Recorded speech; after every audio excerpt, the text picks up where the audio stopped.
ಶ್ರೀಗುರುಭ್ಯೋ ನಮಃ. ಹರಿ ಓಂ.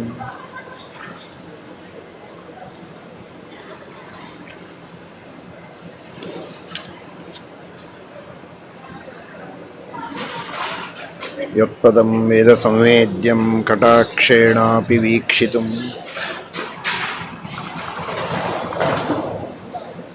ನ ಕ್ಷಮಂತೆ ವಿಮತಯಸ್ತಮುಪಾಸೇ ಶ್ರಿಯಃ ಪತಿಂ.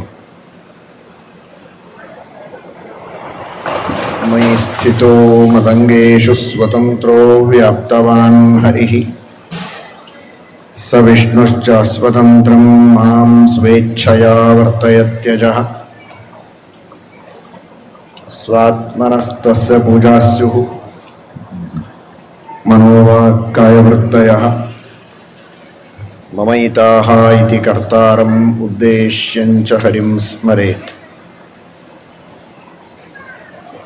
ಧರ್ಮ ವಿಜ್ಞಾನ ವೈರಾಗ್ಯ ಪರಮೈಶ್ವರ್ಯಶಾಲಿನಃ ಆನಂದತೀರ್ಥ ಭಗವತ್ಪಾದಾನ್ ವಂದೇ ನಿರಂತರಂ.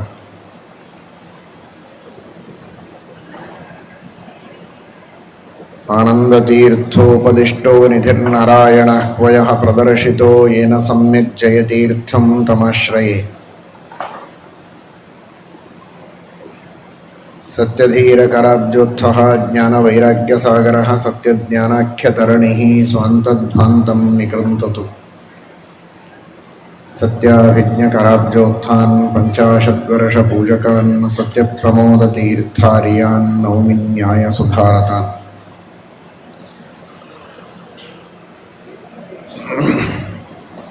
ಕೀರ್ತನಂ, ಭಗವಂತನ ನಾಮಗಳ ಸಂಕೀರ್ತನ, ಅದರ ಮಹತ್ವವನ್ನು ಕೇಳಿದ್ದೀರಿ. ಅಜಾಮಿಲನ ಉಪಾಖ್ಯಾನದಲ್ಲಿ ನಾರಾಯಣ ಅಂತ ಭಕ್ತಿಯಿಂದ ನಾಮಗಳ ಸಂಕೀರ್ತನ ಮಾಡಿದ್ದಕ್ಕೆ ಪಾಪಗಳಿಂದ ಮುಕ್ತಿಯನ್ನು ಹೊಂದಿ ಶ್ರೇಷ್ಠವಾದ ಗತಿಯನ್ನು ಹೊಂದಿದ. ಬಂದ ಯಮದೂತರು ಮರಳಿ ಹೋದರು, ವಿಷ್ಣುದೂತರು ಧಾವಿಸಿ ಬಂದರು. ನಾಮ ಸಂಕೀರ್ತನದಲ್ಲಿ ಅಂತಹ ಶಕ್ತಿ ಇದೆ. ಆದರೆ ಭಕ್ತಿಯಿಂದ ಮಾಡಿದರೆ ಮಾತ್ರ ಆ ಶಕ್ತಿ ಸಂಕೀರ್ತನದಲ್ಲಿ ಬರುವುದಕ್ಕೆ ಸಾಧ್ಯ. ಭಾಗವತದ ಕೊನೆ ಮಾತು ಇದೆ, ನಾಮ ಸಂಕೀರ್ತನಂ ಯಸ್ಯ ಸರ್ವ ಪಾಪ ಪ್ರಣಾಶನಂ ಪ್ರಣಾಮೋ ದುಃಖ ಶಮನಃ ತಂ ನಮಾಮಿ ಹರಿಂ ಪರಂ. ಮಾಡಿದ ಸಕಲ ಪಾಪಗಳನ್ನು ಪರಿಹಾರ ಮಾಡುವುದಕ್ಕೆ ತನ್ನ ನಾಮ ಸಂಕೀರ್ತನವನ್ನು ದೇವರು ಕೊಟ್ಟಿದ್ದಾನೆ. ಮಹಾಕರುಣಾಮಯ ದೇವರು. ಮೊನ್ನೆ ಕೇಳಿದ್ದೀರಿ ಕೃಷ್ಣಾಮೃತ ಮಹಾರಣವನ್ನು ಕೇಳುವಾಗ, ವ್ಯವಹಾರದಲ್ಲಿ ಇಂತಹ ಕಾರುಣ್ಯ ಯಾರಿಗೆ ಇರಲಿಕ್ಕೆ ಸಾಧ್ಯ ಹೇಳಿ? ನಿಮ್ಮ ಮನೆಯಲ್ಲಿ ಕೆಲಸಕ್ಕಿದ್ದು ನೀವು ಹೇಳಿದ ಯಾವ ಕೆಲಸನೂ ಮಾಡೋದಿಲ್ಲ.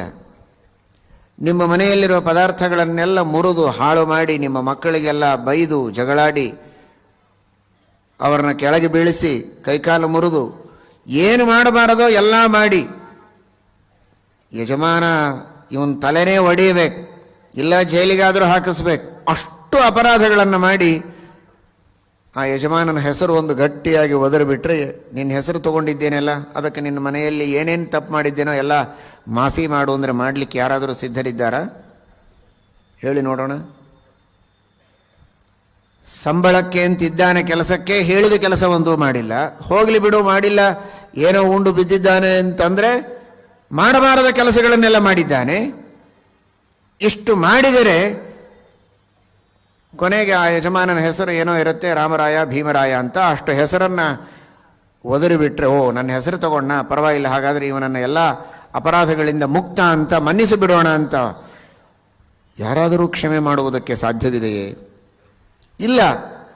ಆದರೆ ನಮ್ಮಪ್ಪ ಭಗವಂತ ಕ್ಷಮೆ ಮಾಡುವುದಕ್ಕೆ ಸಿದ್ಧನಿದ್ದಾನೆ. ದೇವರ ಮನೆಯಲ್ಲಿಯೇ ನಾವೆಲ್ಲ ಇದ್ದೇವೆ, ಸಂಬಳಕ್ಕೆ ಇದ್ದೇವೆ. ಇಡೀ ಜಗತ್ತೇ ಆತ್ಮಾವಾಸ್ಯಮಿದಂ ಸರ್ವಂ, ಇದೇ ಭಾಗವತ ಹೇಳುತ್ತೆ. ಇದೀಗ ಕೇಳಿದ್ದೀರಿ ಅಷ್ಟಮ ಸ್ಕಂದದಲ್ಲಿ. ಆತ್ಮಾವಾಸ್ಯಮಿದಂ ಸರ್ವಂ ಯತ್ಕಿಂಚ ಜಗತ್ಯಾಂ ಜಗತ ತೇನ ತ್ಯಕ್ತೇನ ಭುಂಜೀಥಃ ಮಾಗ್ರತಃ ಕಸ್ಯ ಸ್ವಿದ್ಧನಂ. ಸ್ವಯಂಭುವಮನು ಯಜ್ಞನಾಮಕ ಪರಮಾತ್ಮನನ್ನ ಸ್ತೋತ್ರ ಮಾಡಿದ ಬಗೆ ಇದೆಲ್ಲವೂ ಆತ್ಮನ ಮನೆ, ಪರಮಾತ್ಮನ ಮನೆ. ನಾವೆಲ್ಲ ಮನೆಯಲ್ಲಿರುವ ಆಳು. ದೇವರು ಯಜಮಾನ ಅರ್ಥಾತ್ ಸ್ವಾಮಿ. ಅಂತಹ ಭಗವಂತನ ಮನೆಯಲ್ಲಿದ್ದು ಅವನ ಆಜ್ಞೆಯನ್ನು ಕೇಳದೆ, ವೇದಗಳಲ್ಲಿ ಶಾಸ್ತ್ರಗಳಲ್ಲಿ ದೇವರು ನುಡಿದ ಆಜ್ಞೆಯನ್ನು ಉಲ್ಲಂಘನೆ ಮಾಡಿ ಬದುಕ್ತಾ ಇದ್ದೇವೆ. ಮಾಡಬಾರದ ಕೆಲಸಗಳನ್ನೆಲ್ಲ ಮಾಡಿ ಅವನ ಮನಸ್ಸನ್ನ ನೋಯಿಸುವ ಪ್ರಯತ್ನ ಮಾಡಿದ್ದೇವೆ. ಅವನಿಗೆ ನೋವಿಲ್ಲ, ಆದರೆ ನೋವಾಗುವುದಕ್ಕೆ ಬೇಕಾದ ಕೆಲಸವೆಲ್ಲ ಮಾಡಿದ್ದೇವೆ. ಇಷ್ಟಿದ್ದರೂ ಪ್ರಾಯಶ್ಚಿತ್ತ ಮಾಡಿಕೊಳ್ಳೋದೇನು? ನಾವು ಹರೇ ನಾರಾಯಣ ಕೃಷ್ಣ ಅಂತ ದೇವರ ನಾಮಗಳ ಸಂಕೀರ್ತನೆ ಮಾಡಿದರೆ ಸಾಕು, ನಮ್ಮ ಪಾಪಗಳನ್ನು ಕಳೆದು ಹಾಕ್ತೇನೆ ಎಂದರೆ ಇಂತಹ ದೊಡ್ಡ ಕಾರುಣ್ಯ ಪ್ರಪಂಚದಲ್ಲಿ ಎಲ್ಲಿ ಕಾಣುವುದಕ್ಕೆ ಸಾಧ್ಯ ಇದೆ? ಕಂವಾದಯಾಲುಂ ಶರಣಂ ವ್ರಜೇಮ, ಅಂತಹ ಕಾರುಣ್ಯ ದೇವರಿಗಿದೆ. ಆದರೆ ಆ ಶ್ರದ್ಧೆಯಿಂದ ಭಕ್ತಿಯಿಂದ ಅಜಾಮಿಲ ಹೇಗೆ ಅತ್ಯಂತ ಭಕ್ತಿಯಿಂದ ಪರಮಾತ್ಮನ ನಾಮಗಳ ಸಂಕೀರ್ತನವನ್ನು ಮಾಡಿದ ಹಾಗೆ ಕೀರ್ತನವನ್ನು ಮಾಡಿ ನಮ್ಮ ಪಾಪಗಳನ್ನು ಕಳೆದುಕೊಳ್ಳಬೇಕು.